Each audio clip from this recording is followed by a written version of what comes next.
కాగితం రాసి ఇవ్వండి, మా సంస్థ వారికి పరిషత్తు వారికి నిర్వహిస్తారన్నారు. ఎందుకు కలిగిందంటే 3 సంవత్సరాలు వచ్చా వారు చెప్పినట్టు ఇక్కడికి.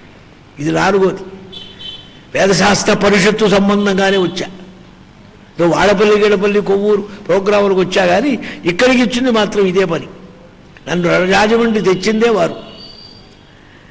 వేదశాస్త్ర పరిషత్తు సభలో మొదటి సంవత్సరం శృంగేరి శంకరపట్నంలో జరిగింది. అయితే ఇలా తాపత్రయం ఉందండి అంటే ఒక కాగితం రాయండి. నాకు 70 సంవత్సరాల నుంచి ఒకే పట్టుగా వేద శాస్త్ర పరిషత్తుగా నిర్విరామంగా నిస్వార్థంగా నిష్కళంకంగా అందరి అభిమానం కలిగేటట్టుగా ఇక్కడ ఈ సభ నడుపుతున్నారు, కృష్ణాష్టమి సభ. దీనికి మీరందరూ కూడా చక్కగా బలపరుస్తున్నారు, సహకరిస్తున్నారు, సంతోషిస్తున్నారు, ఆస్వాదిస్తున్నారు, ఆనందిస్తున్నారు.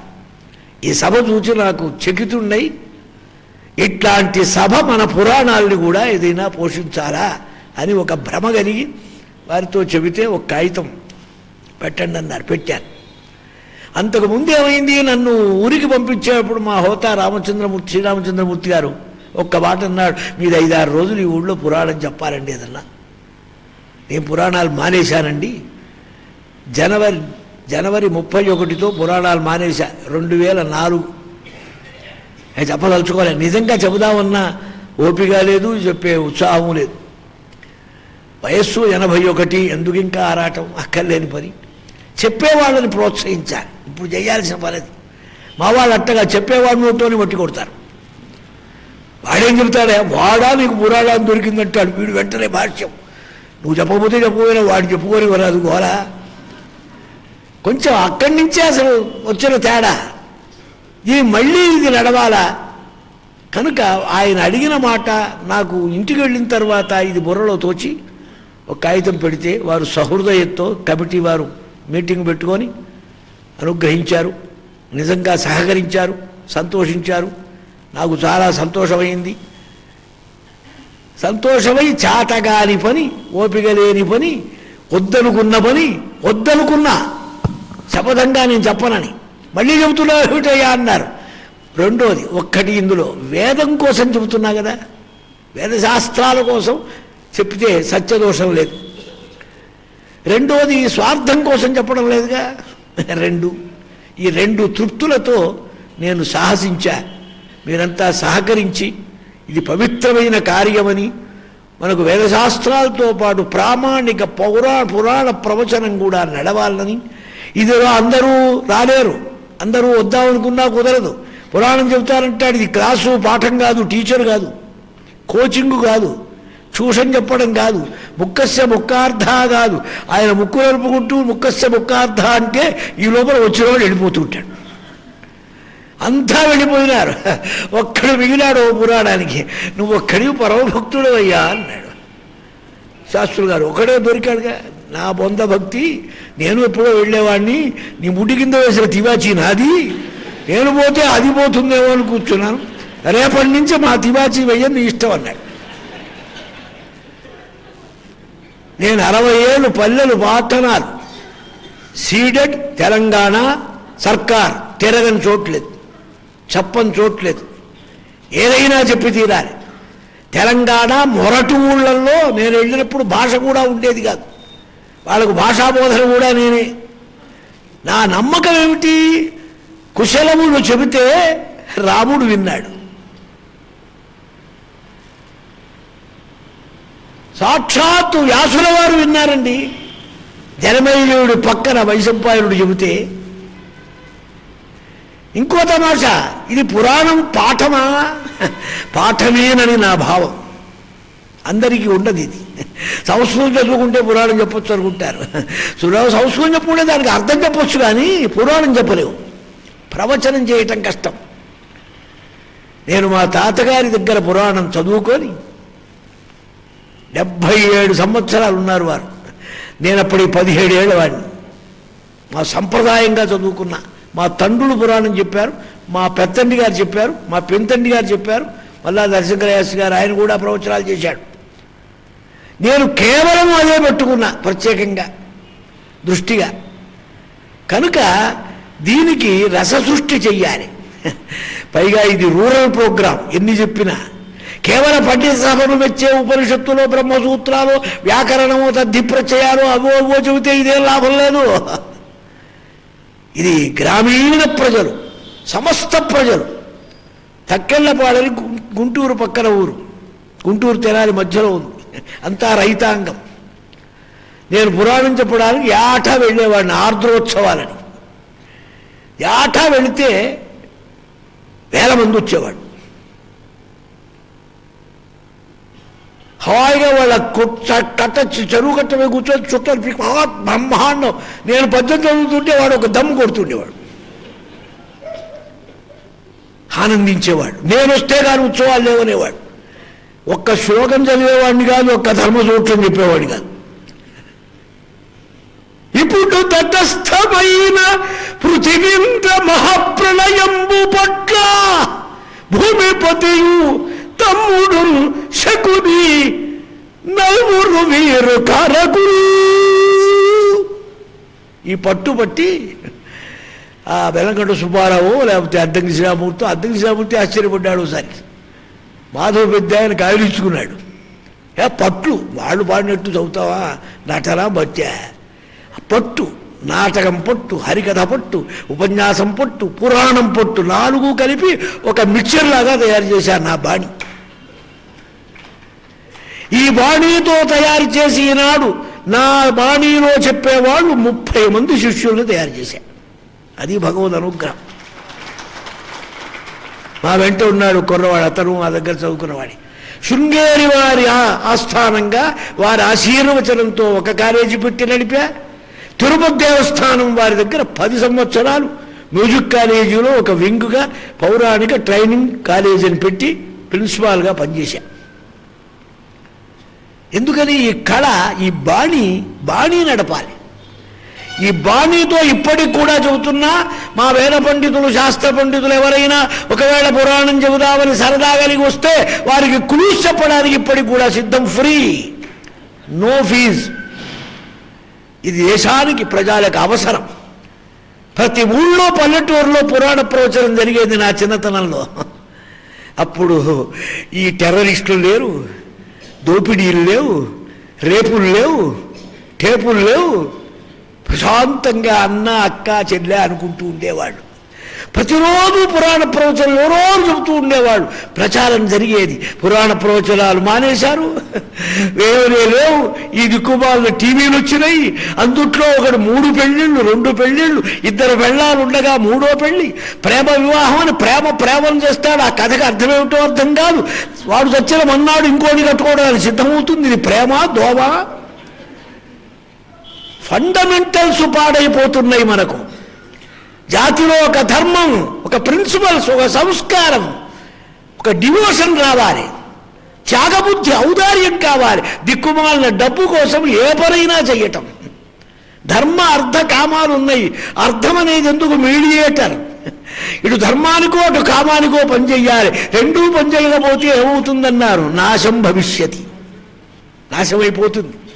వెధవడప్పు ఎన్ని లక్షలు పెట్టినా తుదకు దొంగలు ఎత్తుకోపోదురో, దొరలు దోచుదురో అన్నాడు ఒక ఆయన. దీనికోసం తాపత్రయపడి నానా తిప్పలు పట్టం. మానవుల యొక్క ఈ మనస్తత్వం మారాలి.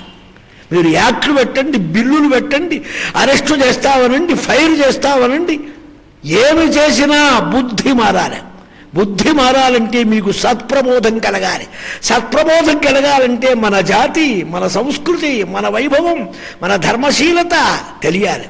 తెలియని ఏం లాభం లేదు. దీనికోసమే మహానుభావులు తప్పించారు. దీనికోసమే మహాభారతాన్ని రచించారు.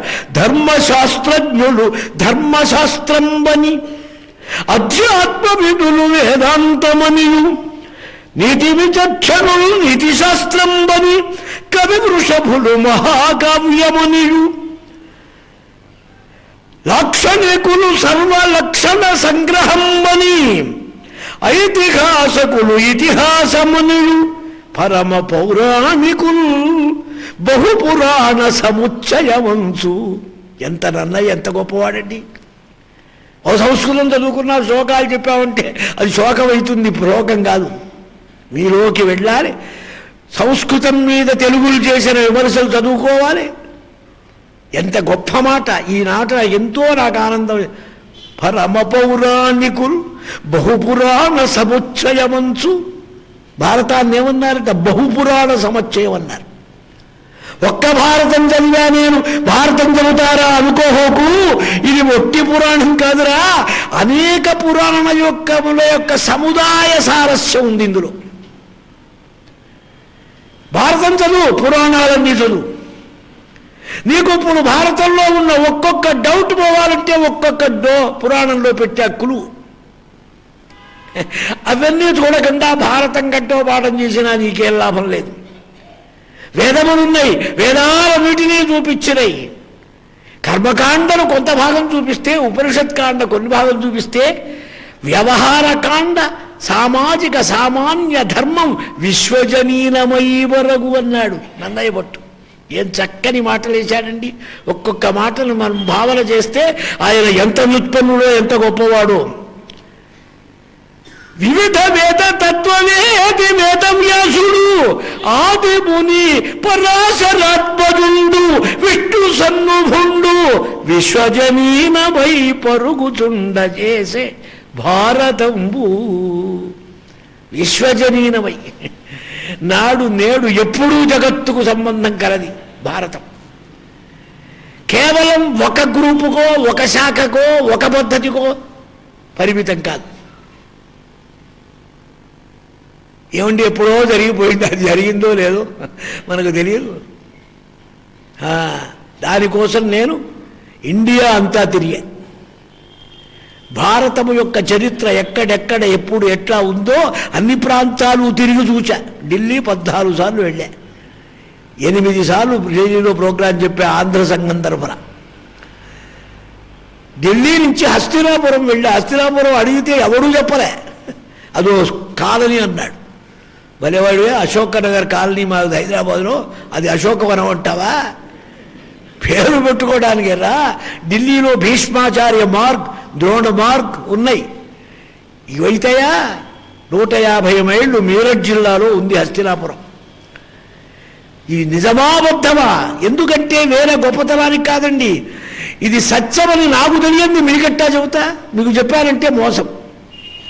ప్రతిదానిని నేను తూచి తెలుసుకోని అనుభవం మీద నమ్మి, తర్వాత నమ్మిందే చెప్పా కానీ నమ్మంది ఎప్పుడూ చెప్పలేదు. ఇటువంటి మహత్తరమైన భారత గ్రంథం. మహత్వాత్ భారవత్వాచ్య, వేదాలన్నీ ఒక అంగములతో కూడిన సాంగా వేదాన్ తులయాధృతం దేవై. ఒక త్రాసులో పెట్టారు వేదాంగాలు, ఒక్క త్రాసులో మహాభారతం పెట్టారు. మహత్వాత్ భారవత్వాత్ మహాభారతం ఉచ్యతే. మహత్వం, భారవత్వం. ఇందులో ఏముందన్నారు? అది అడగొద్దన్నాడు. నీకేం కావాలో అడుగు, అంతేగాని ఇది డిపార్ట్మెంటల్ స్టోర్స్. అగ్గిపెట్టె దగ్గర నుంచి అద్భుత వజ్రాల వరకు ఉన్నాయి. నీకు కావలసింది నీ డబ్బు, నీ హోదా ఎంత ఉంటే అంత తీసుకో. మా దగ్గర ఈ సరుకు లేదండి, ఆ బజారు వెళ్ళండి అనే మాట ఒక్క భారతంలో లేదు. ధర్మేచ అర్థేచ కామేచ మోక్షేచ భరతర్షభ ఎన్నేహాస్తి నతత్ క్వచిత్ యదస్తి తత్ర. లోకంలో ఎక్కడున్నా అది ఇక్కడుంది.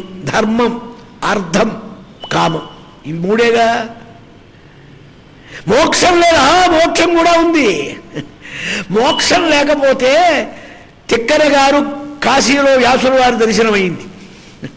ఎవయా సోమయాజీ, మా 3 రత్నాలు ఏం చేశావన్నాడు. నీ 3 రత్నాలు ముట్టుకోలేదన్నాడు తిక్కన గారు. ఏమిటి? ఒక రత్నం సనత్సు జాతీయం ఉద్యోగ పర్వంలో, ఇంకో రత్నం భగవద్గీతా శాస్త్రం భీష్మ పర్వంలో, 3వ రత్నం అనుశాసన పర్వంలో విష్ణు సహస్రనామం. ఈ 3ంటికే శంకరాచార్యులు వారు భాష్యం చేశారు. భాగవతంలో చేయలేదు, రామాయణంలో చేయలేదు, అష్టాదశ పురాణాల్లో చేయలేదు. ఒక సూత సంహిత మీద చేశారు. ఈ 3 భారతంలో 3 చేశారు. మోక్షేచ భరతర్షభ. గీతాశాస్త్రంలో ఏం లేదంటే భారతంలో ఏం లేదు. ఇంకో వాదం ఉంది ఆధునికులు, ఈ పాకం వేరుంది, ఆ పాకం వేరుంది, గీతను ఎవరో తెచ్చిందులో దోపారు, అసలు ఇందులో లేదని నీ బొంద. 18 అధ్యాయాల గీత, 18 అధ్యాయ పర్వాల భారతం, 18 అక్షౌహిణీల సైన్యం, 18 రోజుల భారతం. విడదీయరాని బంధం రాయిది. నీ తెలివి తక్కువతో మాట్లాడుతున్నావు. ఒక చోట లక్షణ గ్రంథం ఇచ్చాడు, మరొక చోట లక్ష్య గ్రంథం ఇచ్చాడు. ఏది లక్ష్య గ్రంథం? భారతం. గీతను తీసుకువచ్చి ఎంకమ్మ మీద కోటమ్మ మీద చెబుతారు గీతోపన్యాసాలను పెట్టి బారు ఊరుగా. భారతం మీద ఎవరు చెప్పడు, వాడికి భారతం తెలియదు కనుక. భారతం మీద అప్పుడే కావాలి. అనన్యాశ్చింతయంతో మాం ఏ జనా పర్యుపాసతే తేషాం నిత్యాభియుక్తానాం యోగక్షేమం వహామ్యహం. చూడండి, ఇది మీ అందరికీ వచ్చిన శ్లోకం. ఎవరు అనన్య భక్తితో నన్ను ఉపాసిస్తారో వారి యోగక్షేమాలు నేను పొందుతా, చూస్తా, వహిస్తా. దీన్ని సరిగ్గా అప్లై చేయండి. ఓ చోట ఆపదగడు వంబెట్టగా, తిక్కన గారి భారతం ఉద్యోగ పర్వం ధర్మరాజు మాట. ఆపదగడు వంబెట్టగా ఓపి శుభంబైన దాని నొడగూర్పను మాకి పుట్టునకు పాండుక్ష్మాపాలుడు నిన్ను చూపించనియే మహాత్మా. శ్రీకృష్ణస్వామి రాగానే రాయబారం ముందు నిన్ను చూపి మా నాన్నగారు పరమపదించాడు, పాండుక్ష్మాపాలుడు నిన్ను చూపించనియే మహాత్మా అని ఆశ్రయించాడు. అనన్యాత్ చింతయంతో మాం ఏ జనా పర్యుపాసతే. నా తరముగాకయున్నాను. మూలం అయమస్మి మహాబాహో. కంపేరిటివ్గా ఉండాలి పురాణం. మూలం ఏం చెప్పింది, ట్రాన్స్లేషన్ ఏం చెప్పింది, నాటకాలు ఏం చెప్పినాయి, సమాజం ఏం చెప్పింది, ఎక్కడ వెతుక్కున్నారండి. పల్నాట్లో నాకు దొరికిందో పద్యం. పాలడు గంగమాకు చెప్పు. పాలడుగితే భీముడు చెప్పాట. జానపదంలో దొరికిన పద్యం ఇది. జానపదం తీసేయకూడదు, మహానుభావులు ఉన్నారు. ఆ సుయోధనుడు నాపాలు, తమ్ములు నాపాలు. చూడండి ఎంత చక్కని మాటల్లో, తెలుగు మాటల్లో చెప్పారో. తిరుపతి వారు చెప్పారు ఈ సంస్కృత శ్లోకానికి. నా తరముగాకయున్నను చేతులు జోడించుకొనుచు చేసద దాని నీ తలపు తెలుపు అఖిల ధరా తలపతి బహుడి రత్న రంజిత చరణా. నా తరముగాకయున్నను. ఆ చేత కాకపోయినా దోషి నొక్కి చెప్తానయ్యా, నేను తంటాను పడి సాధిస్తా, నీకేం కావాలి చెప్పు. అనన్యాశ్చింతయంతో మాం. ఇలా మోక్ష గ్రంథం, అర్ధకామ గ్రంథాలు చక్కగా పెనవేసుకొని సమన్వయపరిచిన దివ్యోత్తమైనటువంటి గ్రంథం పంచమ వేదం. వేద ఉపబ్రహ్మణత్వాత్ వేదత్వం అన్నారు. వేదం వేదం అంటే ఎలా అయిందయ్యా అంటే వేదానికి ఉపబ్రహ్మణం చేసింది కనుక వేదం. ఇది సమస్తమైన జగత్తుకు ఉపకారమైనటువంటి గ్రంథమైంది. ఆయురద్ధులకు దీర్ఘాయుప్రదము నన్నయ్య గారు అంటాడు. అర్ధర్థులకు విపులార్థములు, ధర్మార్థులకు నిత్య ధర్మ సంప్రాప్తియు, వినయార్థులకు మహా వినయమతియు, పుత్రార్థులకు బహుపుత్ర ప్రాప్తియు, సంపదర్థులకు ఇష్ట సంపదలను గావించునెప్పుడు భావించు వినుచుండు వారలకు ఈ మహాభారతము. వేదాన్ని సమగ్రంగా ఆలోచించి చక్కగా మహాభారతాన్ని ఆపోషణ పట్టి ఆలోచించి ఈ మహాగ్రంథాన్ని తెలుగు చేతకు సేకరించాడు. ఆదిన్ వాగనుశాసనుండు సృజయింపన్ భట్టుమూర్తి అంటాడు. రామరాజ భూషణుడు ఆదిన్ వాగనుశాసనుండు సృజింపన్ కుండలీంద్రుండు తన్ మహనీయ స్థితి మూలమై నిలువ శ్రీనాథుండు బోవన్ మహామహులౌ సోముడు భాస్కరుండు వెలయింపన్ సొంపు వాటిల్లు నీ బహుళాంధ్రోక్తివయ ప్రపంచమున. శ్లేషకవి ఆయన. ఆదిన్ వాగనుశాసనుడు అంటే బ్రహ్మ, రెండో బ్రహ్మ నన్నయ భట్టారకుడు. సృజింపన్ ఆంధ్ర భాష, లక్షణం, వ్యవహారం అంతా సమస్తాన్ని సృష్టించి మహాభారత సృష్టికర్త అయినాడు. ఇటువంటి గోదావరి తీరంలో అందుకే నన్నయ్య గారి సున్నితమైనటువంటి అనుగ్రహ విశేషంతో ఇది కళాస్థానం. కళలకు, విద్యలకు, సంస్కృతికి రాజధాని, అప్రకటిత రాజధాని రాజమహేంద్రవరం. అన్నిట్లో రాజాధిరాజుల యొక్క పోలికతో మాకు ఈనాడు చక్కగా చిత్రకళా సంపద, భౌగోళా సంపదను చక్కగా నడిపిస్తున్న మా నరసరాజు గారి వాళ్ళు రావటం చాలా అదృష్టంగా భావిస్తున్నా. ఏదో పంచాంగ శ్రవణం 10 నిమిషాలు వినొచ్చు, కానీ ఇలాంటి సన్నివేశంలో భారతం మీద మాట్లాడే దివ్య అవకాశంలో అటువంటి వారు కూర్చోవడం, మా సుబ్రహ్మణ్య శర్మ గారు చెప్పినట్టు జనమేజయుడు నేను వైశంపాయనుడు అవునో కాదో కానీ ఇటువంటి సన్నివేశం దొరికింది. ఇది నాకెంతో ఆనందదాయకం. నా సొంత సెల్ఫ్ ఇంట్రెస్ట్ ఇది. ఆనందంతో సంతోషంగా లేని ఓపిక తెచ్చుకొని 5 రోజులు చెప్పడానికి సిద్ధమైనా కనుక రేపటి నుంచి సకాలంగా వచ్చి, మనకు భారతంలో అనేక క్రిటిజమ్స్ ఉన్నాయి. మొన్న అవకాశంలో 2 సూచించి అటు ఇటు మళ్ళీ ఊరికే సూచిస్తా. 2 కన్యాపుత్రులు ఉన్నారు, పెళ్లిగా గండా పిల్లలు అన్నవాళ్ళు. వ్యాసుల వారి తల్లి ఒకటి, కర్ణుడి తల్లి ఒకటి. కర్ణుడు దుష్టుడు, దుర్మార్గుడు, దుష్ట చతుష్ట. వ్యాసుల వారు మహానుభావుడు, మహర్షి బ్రహ్మో అన్నారు. ఏమిటండి ఈ డిఫరెంటు, మీకేమిటి పక్షపాతమా? ఎందుకు ఇలా అనుకున్నారు? గాంధారి పతివ్రత, కుంతి పతివ్రత. గాంధారి కుంతుల్లో డిఫరెంట్ ఐడియాస్ ఏమిటి? విలక్షణంగా పాత్ర ఔచిత్యం. 5గురికి భర్త కావటం కంటే పరమభూతుందా ప్రపంచంలో? అటువంటి ద్రౌపది అగ్ని సంభవ అయోనిజ పాండవ పట్టమైసి మహాపతివ్రత. ఏమిటండి మీ స్తోత్రాలు? అర్థం ఉండద్దా? ఇట్లాంటివి ఎన్నో ఉన్నాయి మయసభలో లాగా. ప్రతి చోట మనకు శంక కలిగించేటువంటి అనేక సందర్భాలు కనపడతాయి. వాటికి వీలైనంత వరకు మన బుద్ధికి తోచినది, గురుకటాక్షానికి అందినది ఏదో నాకు తోచిన మాటలు వివరణ చేశా. రామాయణం మీద అనేక డౌట్స్, అనేకమైన విమర్శలు ఉన్నాయి. నా మొత్తం అనుభవం 60 ఏళ్లలో వచ్చిన అనుభవంతో వచ్చిన ప్రశ్నలన్నింటికి రామాయణ రహస్య దర్శిని అని ఓ పుస్తకం రాశా ప్రత్యేకం. ఎందుకంటే పైతరాల వాళ్ళకు కొంత ఉపయోగపడాలి. పురాణాలు చెప్పేవాళ్ళు, వినేవాళ్ళకు కూడా డౌట్స్ ఉండకూడదని రేపటి నుంచి ఇక్కడ పుస్తకాలు కూడా పెడతారు మా శిష్యులు. రేపు మీకు కావలసిన వారు తీసుకోవచ్చు. కనుక భారతంలో ఈ డౌట్స్ తీరుస్తూ కథాభాగాన్ని పోషించడం మనకు ముఖ్యం. గనక ఇక్కడ రేపటి నుంచి సకాలంగా ప్రారంభమవుతుంది. కనుక ఈ వైభవాన్ని మనకి ఇది ఒక మహాయజ్ఞం. యజ్ఞం 5 రోజులు చేయాలి.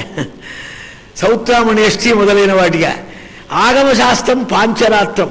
పూర్వకాలంలో వివాహాలు 5 రోజులు. మనకు అసలు కథలో ఉన్న పాండవులు 5, అసలు 18తో మొదలు మనది. 18 అంటే రహస్యం మనవి చేస్తా. పురాణాలు 18, స్మృతులు 18, భారతంలో పర్వాలు 18, భగవద్గీత 18. అందుకే జయం తతో జయముదీరయేత్. నారాయణం నమస్కృత్య నరంచైవ నరోత్తమం దేవీం సరస్వతీం చైవ తతో జయముదీరయేత్. జయం అంటే ఏమిటన్నారు? యుద్ధ జయం, సంసార జయం, జగజ్జయం, ఆర్థిక జయం, అన్ని రంగాల్లో జయం కలుగుతుంది మహాభారతం వల్ల. ఇది ఊరికే పొడి మాటలు చెప్పడం కాదండోయ్. పాకిస్తాన్ ఇండియా యుద్ధమైనప్పుడల్లా నేనుగా వెళ్ళి భారతం చెప్పేవాడిని, భారతదేశం జయించాలని. మన జాతైన దేశభక్తి. భారతం చెబితే జయం వస్తుంది, జయప్రదమైనది. తతో జయం. ఇంకా ఇంకో ఆలోచన. జ అంటే 8, యా అంటే 1 అక్షరాల లెక్కలో. కవర్కు నుంచి హల్లు మొదలు, కానించి మొదలు పెడితే జా 8. ఎవర్కులో యా మొదటిది 1. 8 1 ఉల్టా చేయండి 18 అంటారుగా మీరు, అష్టాదశ అంటారుగా. ఒక్క తెలుగులో తప్పితే 10 ముందు చెప్పడం అనేటువంటిది లేదు. ముందు సింగిల్ అంకె చెప్పి తర్వాత ప్లూరల్ చెప్తున్నారు. అష్టాదశ, ఈ 8 అటు, ఆ 1 ఇటు తిప్పండి. జయం 8, 8 అటు 1 ఇటు, అప్పుడు ఏమైంది 1 ప్లస్ పక్కన 8, హాల్ టికెట్ నెంబర్ కొలిచినట్టుగా 18. పురాణాలు 18, మహాభారత పర్వాలు 18. అసలు దీనికి 18 అని పేరు. అసలు 18 అంటే ఏమిటి? 18ని సగం చెయ్యండి. సగం ఎందుకు? 1 ప్లస్ 8 ఏమవుతుంది? 9 అవుతుంది. ఈ 9తో ఏమిటి అర్థం? నవదుర్గా ప్రకీర్తిత. ప్రకృతి అంతా 9తో ఉన్నది. 9 పంచేంద్రియాలు, మనో బుద్ధి చిత్త అహంకారాలు 4. 5 4 ప్లస్ 4 9. ఈ 9 ప్రకృతి. ఈ ప్రకృతి స్వరూపం 9ని మీరు గెలిస్తే పరిపూర్ణ పూర్ణమత పూర్ణమత పూర్ణం శృతి చెబుతుందే పరిపూర్ణ పరబ్రహ్మ స్వరూపం. దీనికే ఎగ్జాంపుల్ చెప్తాను. ఒక పలక తీసుకోండి, బలపం తీసుకోండి. పలక మీద ఏముంది? ఏం లేదు, శూన్యవత్ బ్రహ్మ. పలక మీద ఉన్నది బ్రహ్మ. దాని మీద అంకెలు మొదలుపెట్టావు, 1 నుంచి స్టార్ట్ చేసావు. ఎంతవరకు రాస్తున్నావు? 9 వరకు రాస్తున్నావు. 9 అయిన తర్వాత ఏం చేస్తావు? ఈ 1ని ఆ 0ని కలుపుకుంటే 10 అవుతుంది. ఈ 0 కొంపదీసి అడు పెట్టావంటే కృష్ణార్పణం. 0 1 అంటే ఏం లేదు, 1. ఈ 1 పక్కన 0 0 0 మిలియన్స్ వెళ్ళిపోయినాయి అద్భుతంగా. అలాగే బ్రహ్మ యొక్క అధిష్టానం యొక్క స్వభావం చేత ప్రకృతి విలాసమంతా నడిచింది. ఈ ప్రకృతి విలాసమంతా విశ్వం దర్పణ దృశ్యమాన నగరీతుల్యం నిజాంతర్గతం పశ్యన్నాత్మని మాయయా బహిరివోద్భూతం యథా నిద్రయా దక్షిణామూర్తి స్తోత్రంలో చెబుతారు. ఇటువంటి బ్రహ్మాండము యొక్క తత్వజ్ఞానం నీ కలుగుతుంది. అప్పుడు నీవు పరబ్రహ్మ మోక్షాన్ని పొందుతావు. నారాయణం నమస్కృత్య మొదటి శ్లోకంలోనే చెప్పారు. నారాయణ అంటే తత్పదార్థం, నరుడంటే తొంపదార్థం, దేవీం సరస్వతీం అంటే ఐక్యార్థమైన అసి అని అర్థం. తత్వమసి అనే మహావాక్యం మొదటి శ్లోకంలో ప్రారంభించిన మోక్ష గ్రంథం, ధర్మగ్రంథం, కామగ్రంథం, అర్థగ్రంథం మహాభారతం కనుక ఈ మహాభారతంలో మాటలు మనకు దొరికినవి. ఉభౌ రత్నాకరవు ప్రోక్తవు ఏకః మహోదధి అన్యతు మహాభారతం. రత్నాలు దొరకాలంటే 2 చోట్లే. ఒకటి సముద్రంలో దొరుకుతాయి, అక్కడ దొరకని ప్రాకృత రత్నాలు, తత్వరత్నాలు, ధర్మరత్నాలు, దివ్యరత్నాలు దొరికే 2వ స్థానం ఏదంటే మహాభారతం అన్నారు వ్యాసుల వారు. ఆయనే చెప్పుకున్నాడు ఈ మాట. మహత్వాత్, మహావైభవం కలది, మహాప్రభావం ఉన్నదండో ఈ భారతంలో. వరుసగా భారతం చదవకూడదు, అర్థం లేని పర్వాలు ఎక్కబెట్టుకోకూడదు, ప్రతిదాన్ని ఆలోచించకూడదు. అలా చేస్తే నన్నయ్య గారు అరణ్యంలో ఎగిరాడు, శ్రీపాద కృష్ణమూర్తి శాస్త్రి గారు ద్రోణ పర్వంలో కుమారుణ్ణి పోగొట్టుకున్నాడు, పద్మవ్యూహం రాసి తాడేపల్లి సాంబమూర్తి శాస్త్రి పోయినాడు, ఏడిచాడు. నేను భారతం చెబుతున్నానంటే నాయనా ఎట్లా భారతం మొదలుపెట్టావేమిటి? అంత శాంతి గ్రంథం, అంత పవర్ఫుల్. నా ఎదుట భారతాన్ని దూషించిన వాడు వెంటనే పనిష్మెంట్ పొందిన కథలున్నాయి. విశ్వాసం, భక్తి, వినమ్రత, సత్యమైన బుద్ధి సంపాదించు. అందుకే పురాణ గ్రంథాలని చెప్పారు. ధాన్యం తెచ్చావు, ధాన్యం పండింది తెచ్చావు, అది వండుకుంటావా? వెంటనే కాదు, దంచాలి. ఊక, పొట్టు, చుట్టు, తౌడు తీసేసి జల్లించి నూకలు కూడా ఏరి నువ్వు చక్కగా ఫస్ట్ క్లాస్ నెంబర్లయ్యా అని వండుకో తింటావు. అలాగే పురాణ ఇతిహాసముల యందలి కథల్ని తత్వభాగంగా శోధించి ప్రామాణికంగా గుర్తించి సందర్భాన్ని సమన్వయం చేసుకొని ఈ పొట్టు చుట్టూ తవుడు తీసేసి అసలైన బియ్యం వంటి రత్నాలను మీరు తీసుకోండి. వ్యర్థంగా ఇదే ఎందులో గొంతులో పట్టుకుంది, అయ్యో అట్ల కింద ఎరుక్కుంది అనుకోవద్దు, జాగ్రత్తగా చూడమని సంప్రదాయం చెప్పారు. అటువంటి మహాభారతాన్ని మనం చక్కగా ఈశ్వర అనుగ్రహంతో, ఆ నన్నయ్య భట్టు గారి ఆశీర్వచనంతో, రాధా రాధాకృష్ణుల యొక్క దివ్య అనుగ్రహంతో రేపు చెప్పుకుందాం. ఇవాళ ఉపోద్ఘాతం వంటి రోజు గనక కొంచెం అటు ఇటు ఇవాళ జరిగింది. రేపటి నుంచి ఇతర విషయాలు ఉండవు, భారతం మీదే మనవి చేస్తా.